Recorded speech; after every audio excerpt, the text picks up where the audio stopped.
Special announcement.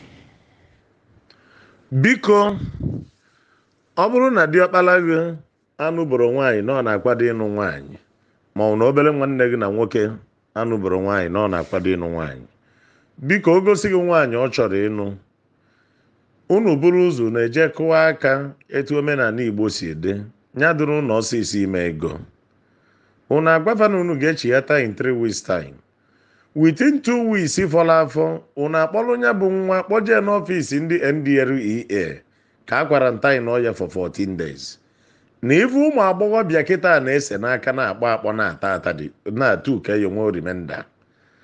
Maka ife nji agwa gị ife a bụ ịkwarantain ọnya bụ nwa wee jee mee na ọmara mma my son ngwa obere nwanne m ngwa ka egbube siren ka ijenu na-ekpọ nwanne gị na nwa gị ka a ya eji alụ wee tawu na Johnson dọba nyabụ nwa a ya atawukwo nwanne gị wite arụ na Johnson bịa.